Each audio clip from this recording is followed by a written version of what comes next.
For example, you are a runner, are you not? One of the best. A big-time track star, huh? All right. Let us say, for instance, you are running a race and you suspect the opposing team has a member who is faster, stronger, more big-time than yourself. What do you do then? Do you leave the track? Hell no. What do you do? Run faster.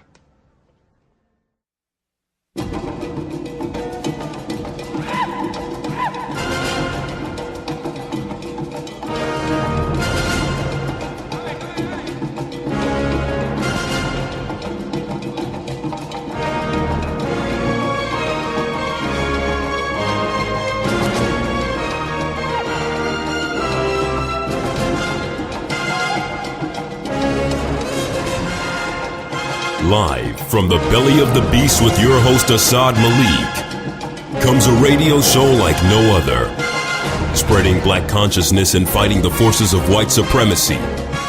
This is the most revolutionary show on the airwaves. This is United Black America Radio.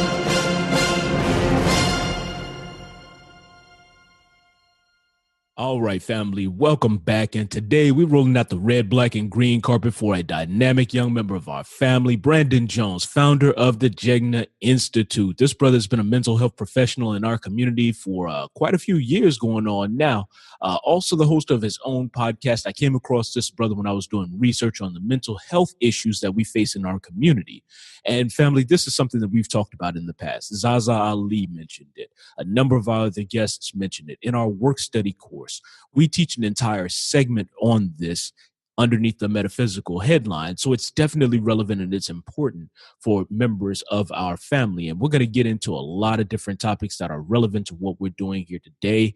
Topics like the forces that impact the black psyche, connection between what you believe and the actions and results that we produce in the black community. And of course, post-traumatic slavery disorder. So family, it is with great pleasure that I roll out the red, black, and green carpet for my man, Brandon Jones. Brandon, how you feeling, family? I'm doing well, and it's an honor to be on your platform. Longtime subscriber and listener to your podcast, so it's good to be here. It's good to be here. Oh man, you're on the other side of the mic now. The pressure is on. You get to see how you get to see what's behind the curtains. So right. Yeah, glad to have you on, family. And I know you're launching your podcast as well. I want to drop some links to that. But before I get ahead of myself, and you know how I do, and the audience knows how I do, introduce yourself and your background to the audience. Absolutely. So once again, my name's Brandon Jones, born and raised in St. Paul, Minnesota. Yes, we do have black folks out here. And that became more apparent when people found out about, the Philando Castile shooting and things like that. Right. But yeah, we do have black folks out here. We ain't a huge population, about 7% of the population. Freezing. Yeah, and it's cold. It is cold, but I'm from here, so I'm used to it, man. It ain't nothing to me. But right. Yeah, I'm actually a fourth generation. My children are actually fifth generation black Minnesotans, which is really rare as well, because most black folks that come here for either work or some other type of financial advancement or some assistance. So it's really rare to have somebody like myself. And as we continue to grow as a population in Twin Cities, I meet a lot of folks from Chicago, Milwaukee, mostly Midwestern states that move here. They just come up to Mississippi or, down 94 to get here. But yeah, grew up in a household full of trauma and drama. Even though there ain't a lot of black folks here, a lot of the issues that black people have across the nation do rear its ugly head here in the Twin Cities. So I grew up with a lot of trauma and drama, a lot of domestic violence in the home. My life took a kind of an interesting turn a couple weeks before my 12th birthday. I found out that my stepfather was not my real dad, and that was like a huge shakeup for me. And as I'm entering my, quest of a manhood, as turning 12, getting peach fuzz on my face, under my, getting hair under my armpits, to find out that this man that I kind of did not like was not my father. So I went through a lot of emotional just struggles as a young dude. I'm trying to figure that out. Actually did meet my biological father shortly after finding that out. He wasn't the greatest guy either. So at that time, I had told myself I can never depend on men, black men more specifically. And I kept that kind of negative mindset or what we would call a limited mindset or limited point of view till I was in my early 20s. So I'm navigating the world without even cultivating healthy relationships with Black men, and which is a hindrance. I think a lot of us experience that, both males and females. So on that quest, though, still trying to be a Black man, looking for various different people to be role models to myself, people that I can depend on, and just taking little elements of them and pushing forward. Like I kind of crack people up because I always say one of my biggest influences is 50 Cent. Like 50 Cent taught me a lot about manhood, masculinity, and being assertive. And people laugh, and I'm like, man, like, you don't understand how important he was to my development as a man. Just watching his moves, man, and where he came from, I related a lot with 50 Cent. So it's kind of funny. But yeah, I'm a young dude. I'm a millennial. Went to college. First generation college student. Happy to be on campus, not knowing what the heck I was doing there. I actually went to school originally to be a dentist because I knew dentists made a lot of money, but I had no mentorship. I didn't know nothing about dentistry. Got put on academic probation my first semester because I could not keep up. I'm a product of public school, WIC, Section 8, and welfare. Man. Like that's my life. And it was a challenge to make that adjustment in that environment. Didn't really know what I was doing, just really happy to be there. I was fronting. I was telling people I was on the football team, and I wasn't, but it made sense because I knew a bunch of football players, and I was a Black dude on campus. So I was able to survive that way. But I had two people that kind of shifted my mindset a little bit, and they didn't do too much cultivating or mentorship, but they just dropped these little jewels on me that altered my state. And they both were women. They both were women. One was a professor I had who pointed me out in the middle of class, and she kind of put me on Front Street and told me, I was taking a sociology class at the time when I was on academic probation. That was the only class I was actually passing. I had like a high B in this class. And one day I was just in the zone in class answering questions, and she stopped me in the class and said, whoever's studying with this kid, for the next exam is going to pass. And I just like, whoa, like she just put me out there. So I stepped to her after class, told her I didn't appreciate that. And she said, no, you're really good at this. And I didn't really know what it was. The class was called People and Problems. And I just figured that's why I was doing well, because I knew a bunch of people with a bunch of problems. And she said, no, this is what we call sociology. You should think about getting a PhD in this. Now, mind you, I'm a first generation college student. Nobody in my family has went to college. I made it there. I made it. I was the champion for the family to make it. So I didn't know how to get a PhD. This is 2004. I heard of it because, Diddy had mentioned it in a song, right? You got a PhD, a playwriting degree. So I knew that there was something called a PhD. Didn't know really what it was. Never even thought about myself having one. But she opened that door, and I literally left that conversation with her, went to talk to my guidance counselor, and switched my major from pre-dentistry to sociology. Now, financially, probably not the best move, but I was on a quest to help my people from a different way, because I knew, that sometimes I can think a little differently than most of my peers. And I had some gifts in understanding kind of social dynamics and behaviors.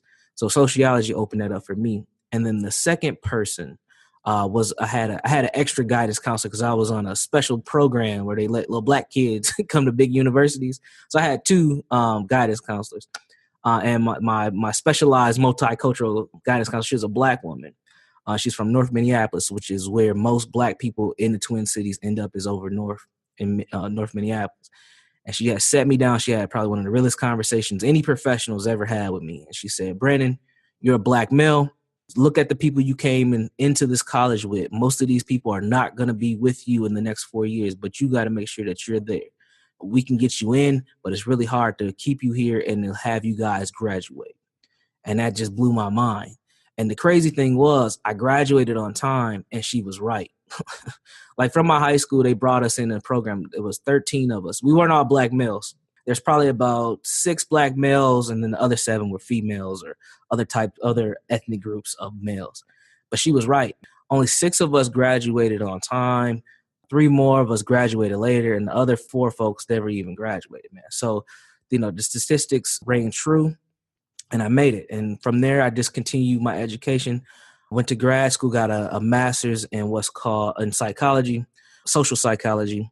And then from there, I realized that I wanted to be in mental health. So I went and got another degree in psychotherapy. And I've been doing therapy now for about 4 years. I got a lot of accolades. I'm well known in the Twin Cities for talking about trauma, both intergenerational trauma and historical trauma, as it pertains to Black folks. Many people in the audience might not have heard of, but it's a big thing in social services called the ACE study, which is Adverse Childhood Experiences. So I'm one of the facilitators in the state that talks about that as well. So that's a little bit of my history, how I got to this point to be a therapist. I'm also a dad and a husband. I'm married, got 2 daughters, which also is a part of my trauma, is understanding how to be a father, a Black man, understand how to be a father in Minnesota. I had no framework to be a dad, right? So it's a learning experience. And also, I didn't grow up with girls. I have 2 younger brothers, so I grew up with boys. So it's been an adjustment for me being a husband, a father, and being a Black man trying to raise Black kids in an enormously white state, both weather-wise and people-wise. So it's an adjustment, man. But I'm out here. I'm here for my people, and I'm pushing forward.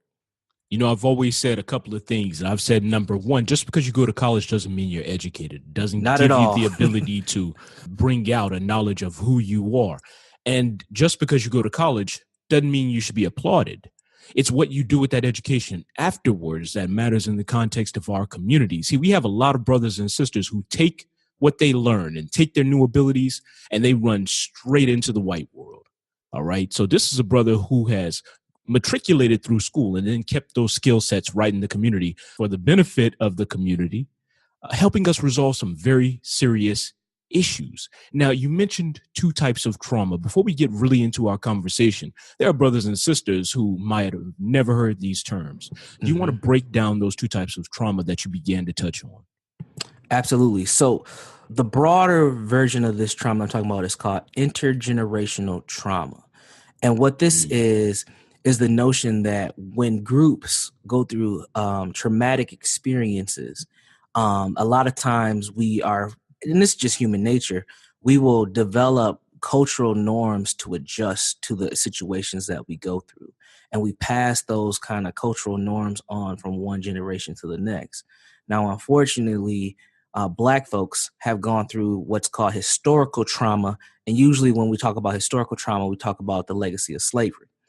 And we've had to adjust as a group to survive. And unfortunately, a lot of the ways that we have adjusted have been unhealthy for us and have reproduced this traumatic experience. And then you add that on with, the system of racism, white supremacy on top of that helps facilitate the dysfunction and the traumatic experience. That is, in a nutshell, how you combine the 2. So you have intergenerational trauma, which is this passing of traumatic experiences from one generation to the next.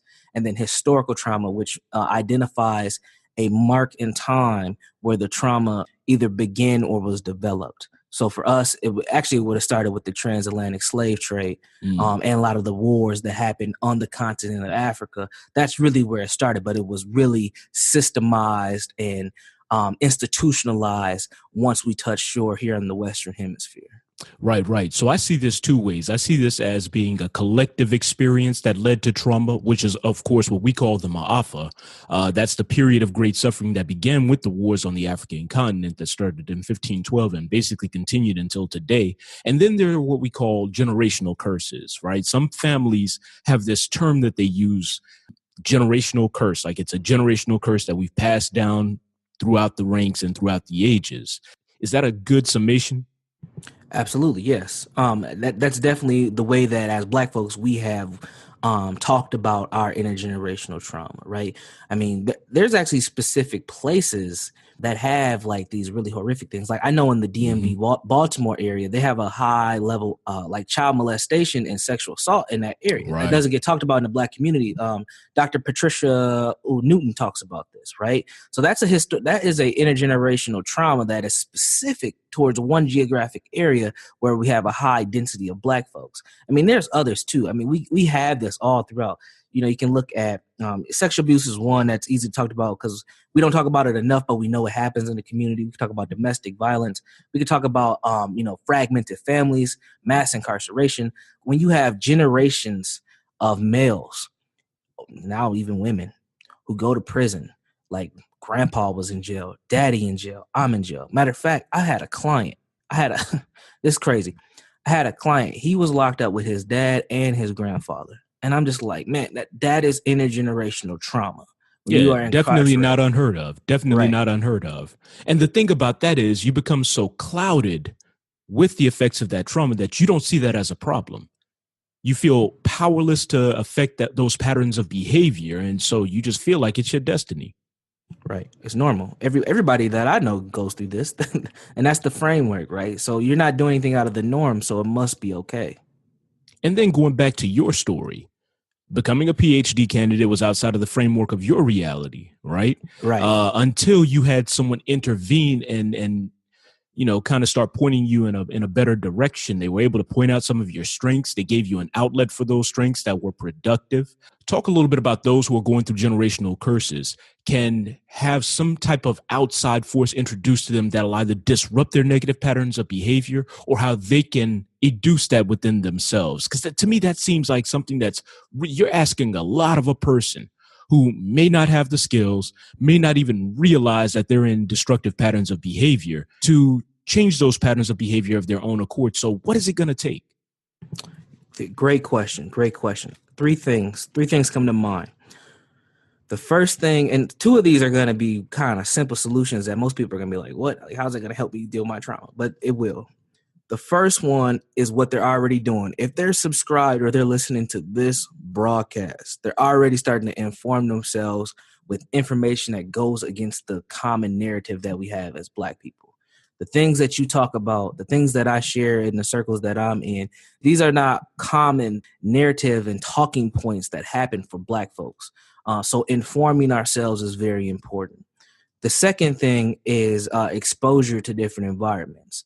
A lot of times people think that this means we got to go out the country, which I think is a great experience and does help. But sometimes it's just taking yourself out of that normal day-to-day routine that you have just to experience something new. Because what that does is that opens up your worldview. That opens up your perspective of society, your perspective of other people. And that helps you adjust. And if you have kind of what I call a hustler's mindset, you seek opportunities where opportunities may be, and you're able to see where other people can't necessarily see things, right? Exposure is a huge thing. And I think a lot of times as Black folks, we're so comfortable in our spaces that it's hard for us to expand out into other things. And then the third thing, and this is my bias, get help. It doesn't have to be professional mental health help, but you have to start doing something different, right? Whether you're dealing with a life coach, whether you just, you cultivate a group of a support network with your friends or some loved ones, and y'all start dealing with and being honest and dealing with some of the pain and situations that have happened. Now that's very hard. A lot of people don't get to that point, right? It doesn't, and I say this as someone who's in this mental health field, it doesn't have to be a professional person. The key is for you, right? The key is for you to be honest about it, to ask questions, and be willing to deal with some of this difficult things that you go through. One more thing on this. A lot of times when I'm in the community and I'm doing this work around trauma, there's this term called healing that comes up. So a lot of people reference it as healing, and they'll talk about how people need to heal from the pain that they've experienced. They speak on it as it is a destination, and healing is not a destination. It's a journey. It's a process that you will always go through. Myself included.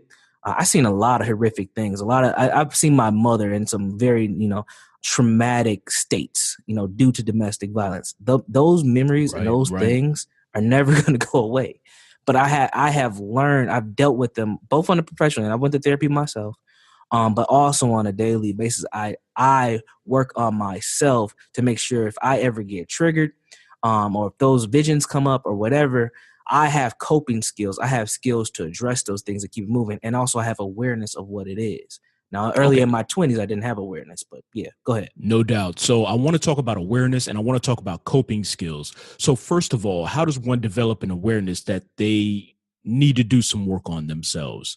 I realize that in doing the work that I've been doing, and I'm sure you might realize this as well, that there are a lot of people walking around in that fog.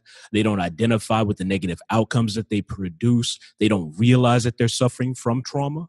And because of that, the results and actions that they produce may not be coherent with what it is that they see and think that they're capable of. Right. Mm-hmm. So there could be some people who are engaging in domestic violence and they don't realize that it's a problem. That's reality, family. There are people who are out there abusing people and doing just some really horrific sociopathic things and they might not even be aware of the impact of their behavior. So how does that process even start? How do I self-identify, okay, I got a problem? Great question. So the first, so I kind of approach this two different ways. The first one comes from, and I believe you're familiar with Mr. Neely Fuller Jr., right? And Mr. Fuller talks. Absolutely. If for those guests who might not know who Dr. Neely Fuller is, he's one of the preeminent sociologists in our community.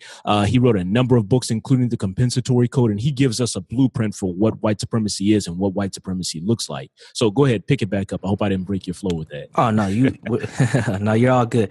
Mr. Fuller is very important. The book that he wrote is very important for us to understand how to deal with ourselves. It's not written like a self-help book, but believe it or not, it is.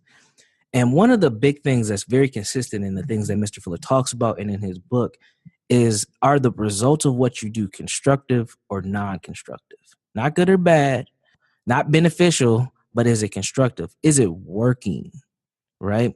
A lot of times we might get in unhealthy relationships. We might be working jobs. We might be dealing with family members.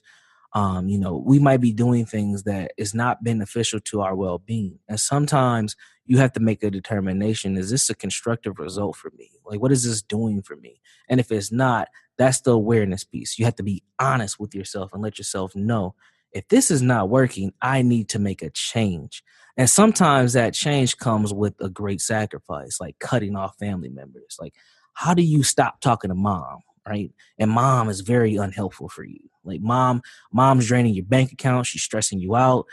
She's pushing you to your limits. And it's hard for you to get what you need to get done for yourself. Now, that might sound selfish because as Black folks, we're conditioned to always take care of everybody, no matter what circumstance we're in. But sometimes you have to do some self-work so you can be in a better position to help the other people around you. So that's my first answer to that. My second would be checking your stress levels. One thing that we don't do very well as Black folks is monitor our stress. And we could do that a couple different ways, but we know when we're stressed out because you can just look at us.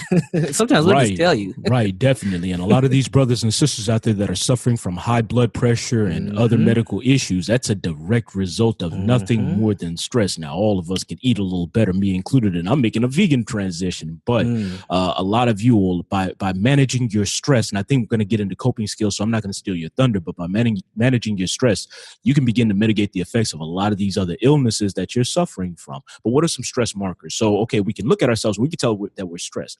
But still, there are brothers and sisters out there that lack that knowledge of self, that self-awareness to be able to point out to themselves, all right, I'm getting stressed out over this.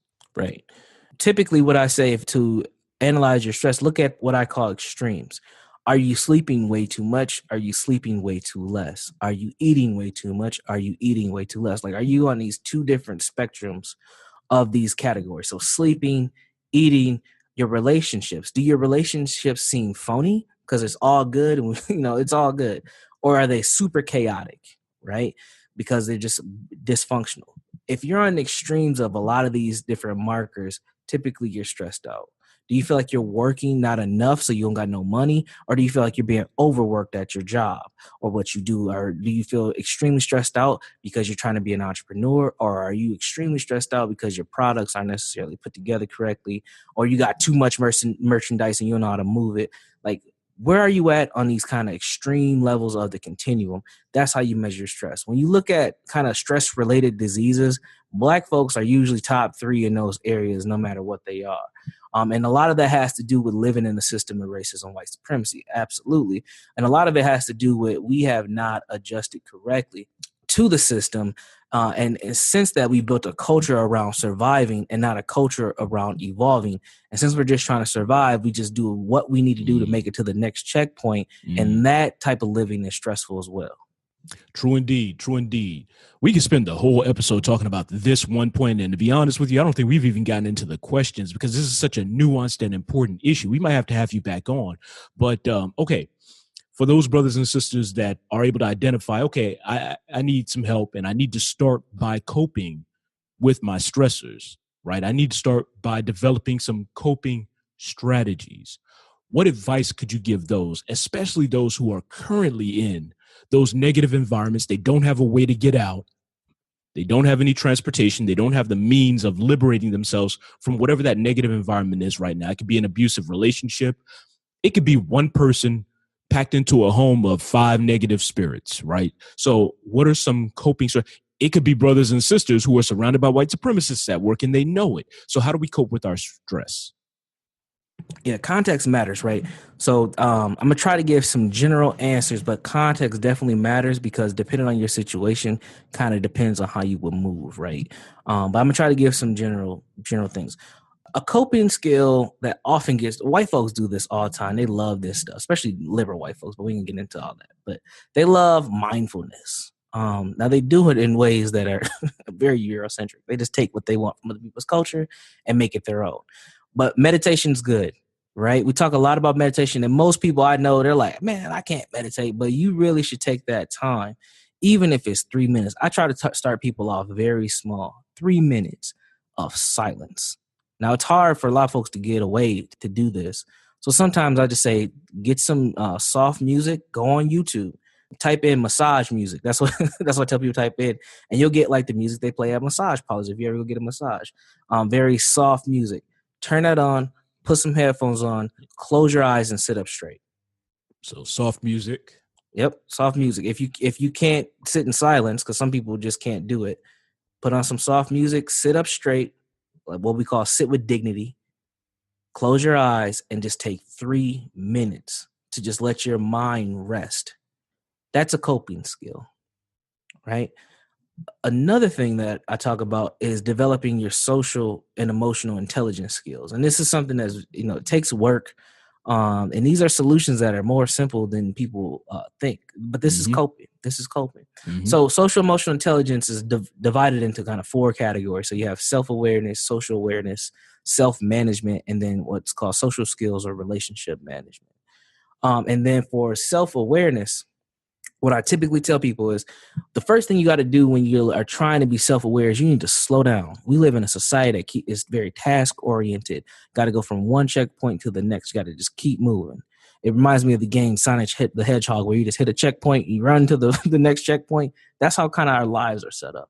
So slowing down, processing things, and then understanding your thoughts and your feelings about particular things. Why do you feel the type of way you feel? What's got you feeling some type of way about what's going on?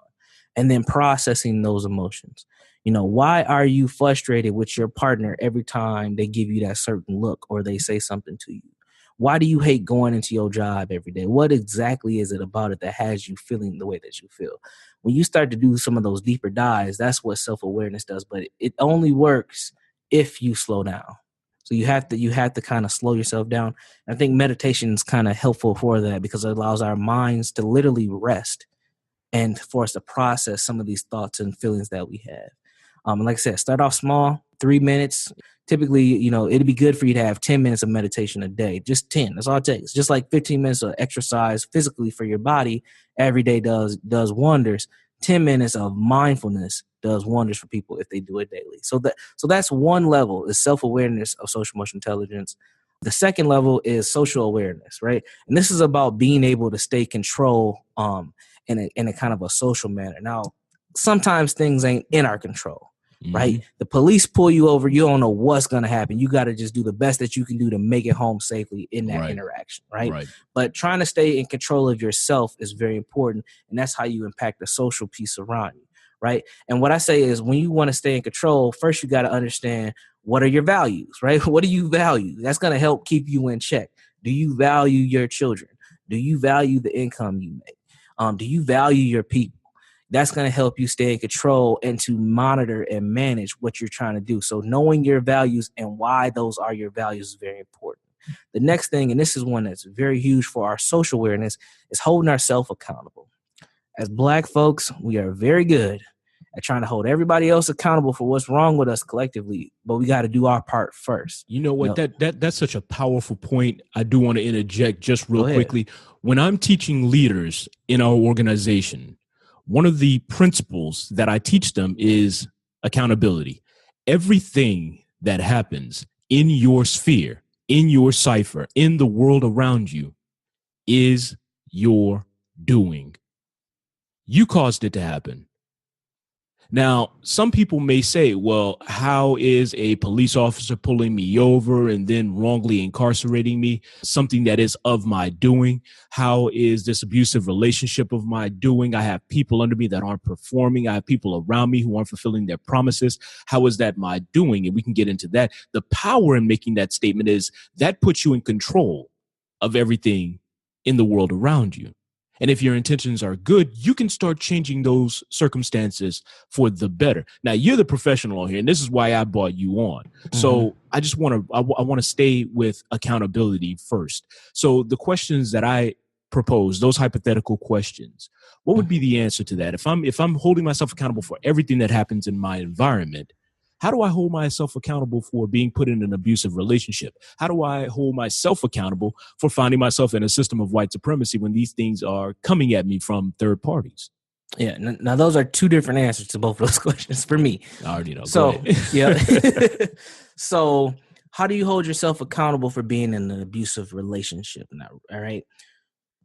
One thing we have to do is be honest with ourselves. If we're in an abusive relationship, and this is for males and females, because don't get it twisted, men can be in abusive relationships as well.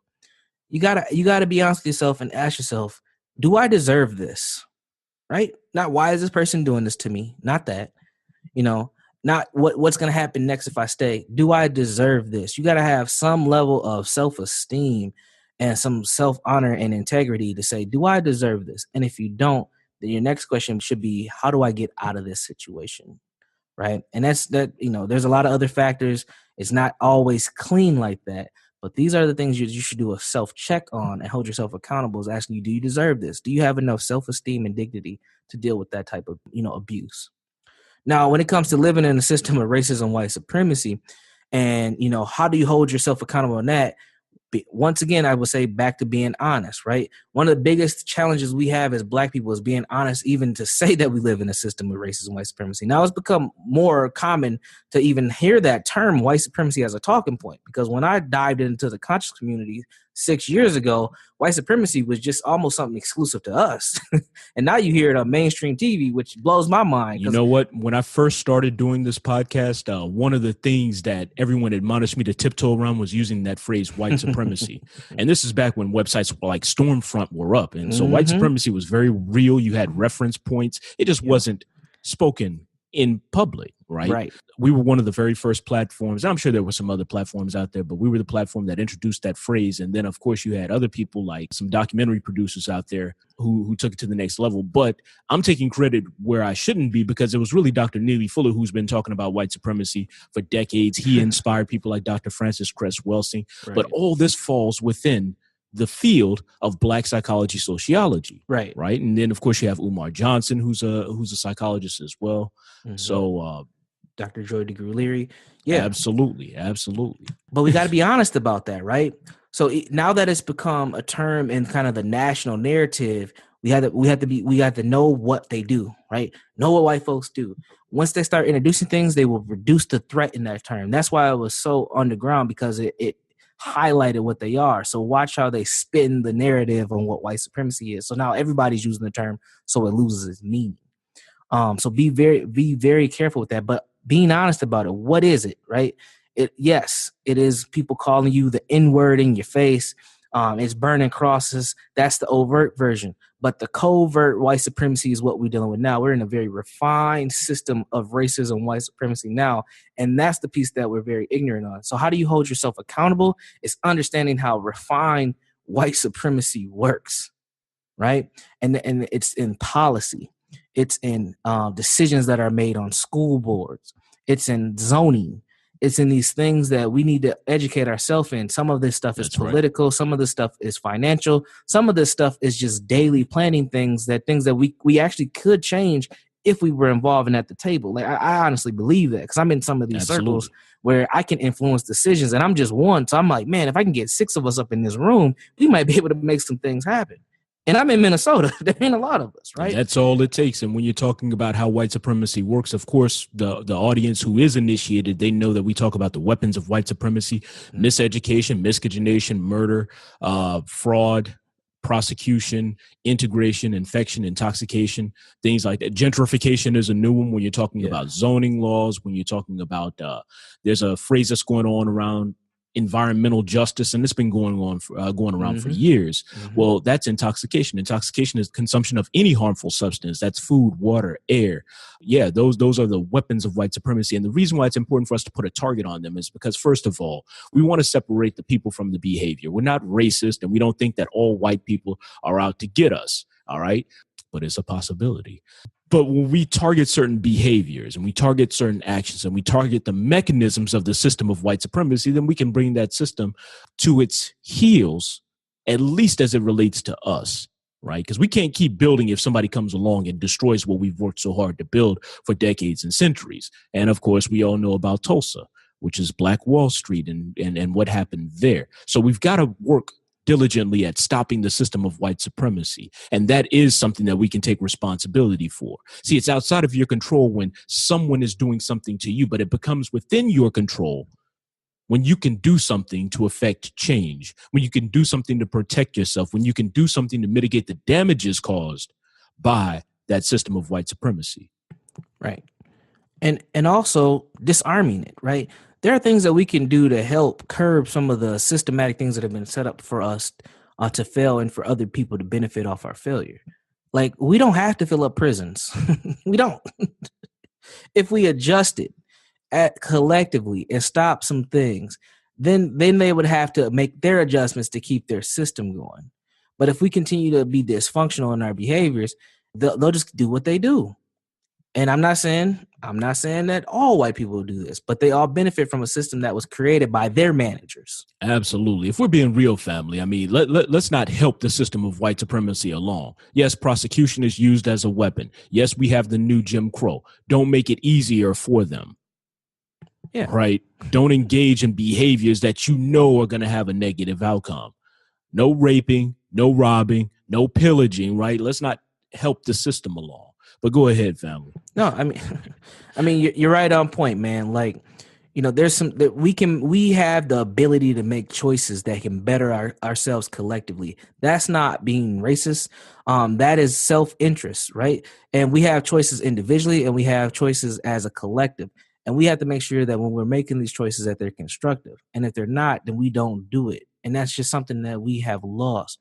One of the ways that we've coped and we've adjusted, and this is a psychological thing too, when we talk about group, kind of groupthink, is we've learned to always follow the instrumentation or the direction of other groups, mainly white folks. If a white man comes on here on this platform, they won't come on this platform to say this, but if they went on another platform and said the things that I'm saying today, a lot of black folks are going to take it as the gospel. Right. But if Dr. Umar Johnson comes on and says it somewhere, it comes with scrutiny. And that's a problem. That's a huge problem. Now, there's other, we're not going to talk about him, but there's issues with that. True indeed. And it should come under scrutiny. Like, let's not get it twisted. A lot of the theories that are being put out there should be scrutinized because that's part of healthy academic discourse, right? We got to know and we have to verify and we have to believe that the scholars that bring information to the family are right and exact, because we've been fed a lot of BS from a lot of different kinds of people. So that part is healthy, yes. Right? But when we're doing it in a way that is destructive, you're tearing down this brother just to tear down this brother, right? So if you're feeling some type of way because you have a member of the community, and I've encountered these kinds of people, by the way, these kinds of people are out there. They might not say it overtly, right? They might not come out and say, I don't like this brother because he sounds better than I do. I don't like this brother because he's built a better platform than I've built. That is a reality, right? So I'll just, for lack of a better term, I'll call them haters. They're out there. Mm-hmm. And so it's that we kind of got to watch out for. Like, yes, academically scrutinize everyone. I tell all the members of our organization, everyone that goes through any of the courses or anything that I'm involved with, do the knowledge for yourself, right? So verify and ask for verification, ask for references, ask people to cite their sources. Right. And if you know how to look at those sources and they make sense to you, then it's gospel. And if not, then we need to continue our academic discourse. Go ahead, fam. I like that you came back with that, because I actually agree with you But see, one thing that we have to do is we have to build our ability to assess better as people. And we can be critical of people and not necessarily have to tear them down. And it doesn't always happen, but that's how we should actually start moving, right? We should be more proactive versus reactive to situations. So if we're thinking and we're using logic, chances are we're going to be proactive. We'll take, information from anybody, apply it to us as a group or individually and keep it moving. But typically what we do is we see who's saying what, and then we base our decision making based on how we feel about the actual person who's saying it, which is not good. So yeah, but so in a nutshell, social and emotional intelligence is one of the coping skills, and I highly recommend people do that. There's tons of material online. Just Google it, go to YouTube. You can find a lot of free resources to help manage just your stress level, and some of your mental health. A lot of the times we think about mental health. Yes, we can talk about more of the serious things like OCD, schizophrenia, major depression. For Black folks, we deal with a lot of anxiety issues. And a lot of these issues can be self, quote unquote, medicated, even though we do self-medication. But a lot of times when we are using unhealthy methods. We don't apply a lot of these other things that require us to do some more mental work. We just soothe our pain with, sex, violence, drugs, alcohol, food, all these things. But there are things out there to help us, like social emotional intelligence. Doesn't cost you anything to learn this stuff and to apply it in your life and see if it works and improves your emotional health and your mental health. Give us some books that'll help us learn that intelligence that you're talking about. Oh, sure. That's why I need to get my book done. One book that's really good is by Daniel Goleman. Now, he's a white man, because I know some folks don't like to read books by folks that ain't Black, but there's a lot of important information in this book around social emotional intelligence. And that's the title of the book. It's just called Social Emotional Intelligence. He has several different versions of it, but if you just search Daniel Goleman, Goleman, you'll find him. You can even go on YouTube. He's got some material in there too, because for folks who don't like to read, you can access the information online that way as well. But I think that's a good start when you talk about social emotional intelligence and understanding how to move forward. For more of the heavy readers, anything by Dr. Amos Wilson. Dr. Amos Wilson's talking about us, but it's therapeutic in nature because he's giving you the layout of what's happening. And he wrote these books back in the 80s and early 90s, man. He's giving you the layout of what's happening, what we can do about it, and that is therapeutic in nature. So Dr. Amos Wilson, anything by Dr. Amos Wilson is good. Daniel Goleman has some good books. Who else would I recommend when it comes to social emotional intelligence? Those would probably be a good start. But just in general, I think if you just type it in, you can find tons of different people who talk about it that fit your needs and your level of comfort and understanding. Good resources. I can't co-sign Dr. Amos Wilson enough. Again, another Black psychologist. Yeah. The other book that I would suggest is Black Pain by Terry Williams. I think she's a social worker. I can't remember. I read this book a couple of years ago, but I still got it. This book, this book is good. Now, it's kind of tailored towards women a bit. So for the men out there, don't get, sidetracked, because I think that the information in there is still beneficial for us to read as well. But yeah, Terry Williams, she's a clinical social worker. She wrote a book called Black Pain. Phenomenal book. Definitely adding it on to the list.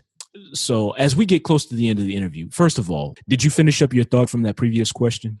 Yeah, for the most part, working on our social emotional intelligence skills is important. Finding those resources, whether they're in book form. But if you're not a reader, go to YouTube, man. We don't use YouTube good enough. YouTube should be pumping out degrees because there's so much free information on there that we don't necessarily always use as Black folks. Use YouTube and use that platform as a weapon to not just get informed, but to also, share your ideas as well.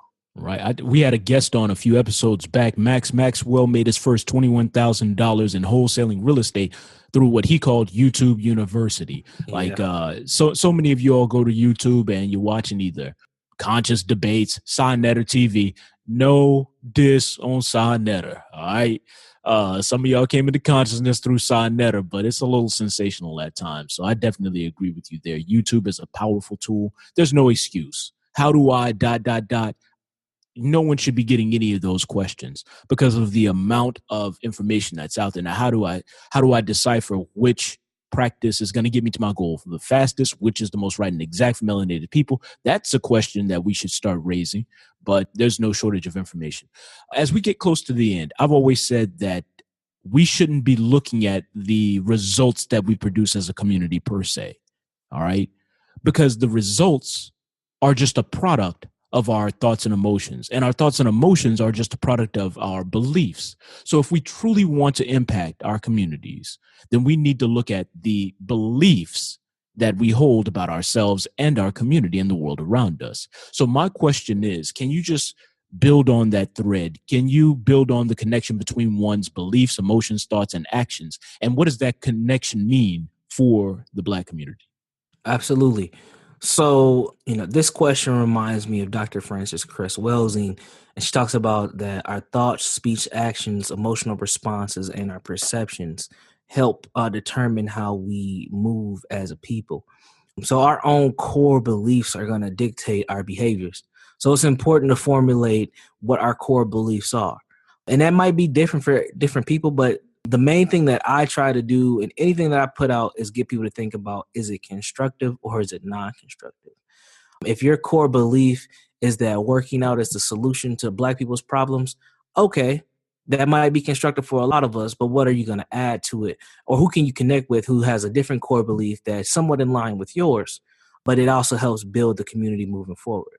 So, always informing ourselves is very important when it comes to our beliefs, and our beliefs may change. Like, I used to believe that multiculturalism was the way to go.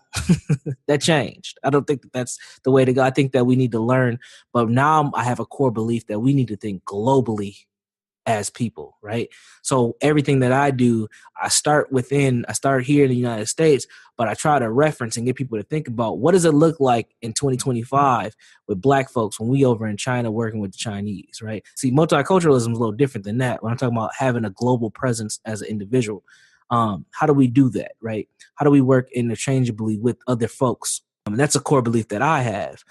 So a position of strength, not a position of dependence. Right.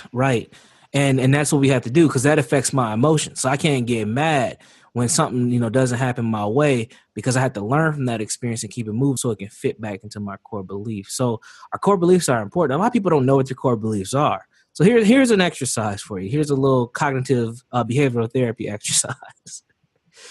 Take some time. This goes back to that meditation thing. You need to take some time. It doesn't have to be long. Take 5 minutes out your day. 5 minutes. You can do this in the bathroom.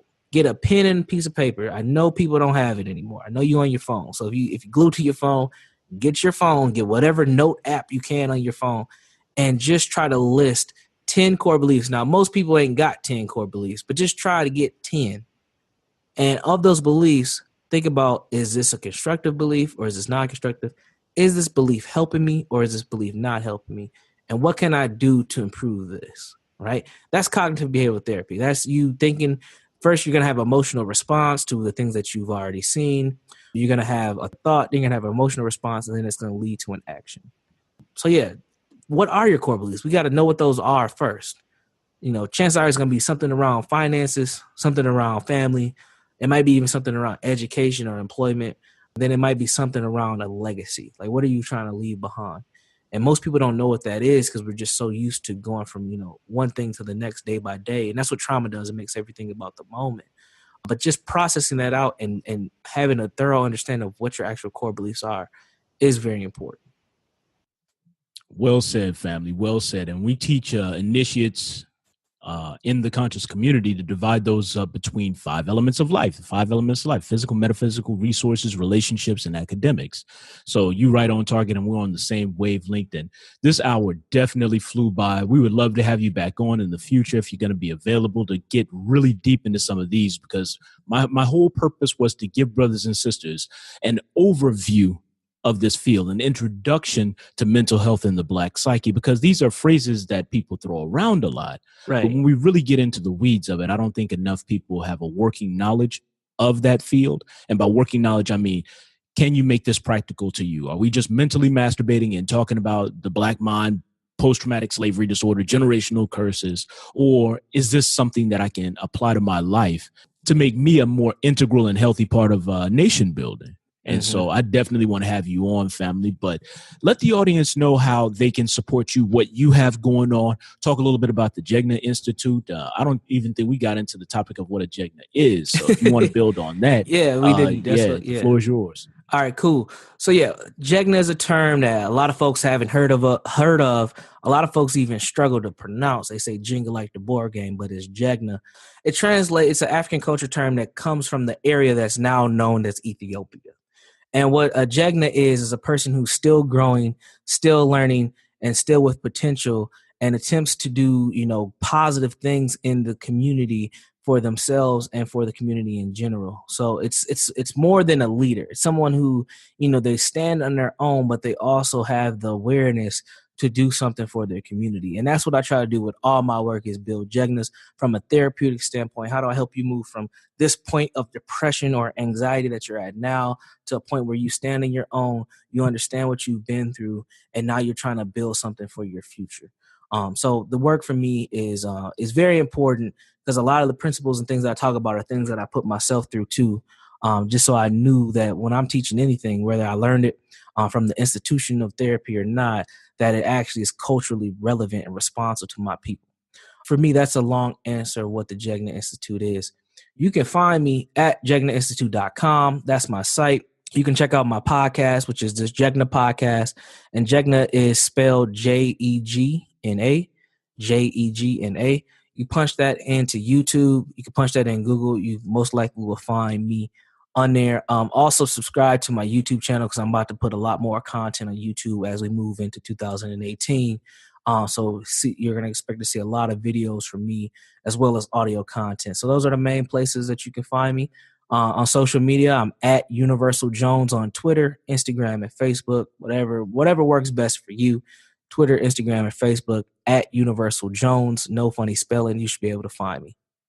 No doubt. And I'll make sure to include links in the show notes to all your platforms. And in fact, we might even put together a PDF that lists a lot of the techniques that you talk about. I think this is a really important field, and the work that you're doing should be continued and made practical for brothers and sisters. This isn't just a listening podcast. Y'all know how we get down. We want to bring you the information that you can use to live a Black and conscious lifestyle and to take action in the face of white supremacy, right? Not just be entertained, not just say, oh, those brothers had an interesting and intelligent conversation. Now, we want you to be able to take action. So we might be able to put together a PDF or something like that. But Nice. We'll definitely talk about that later on. Brother Jones, definitely been a great interview. I'm glad we were able to get you on. How you feel about the interview? This was a great interview. It was good. We didn't go as deep as we could, but if you have me back, I'm sure we'll get into it. So let's do it. The invitation is out there, and we're going to make it happen, family. Enjoy your weekend. Yep, you too, man. Take care. Peace.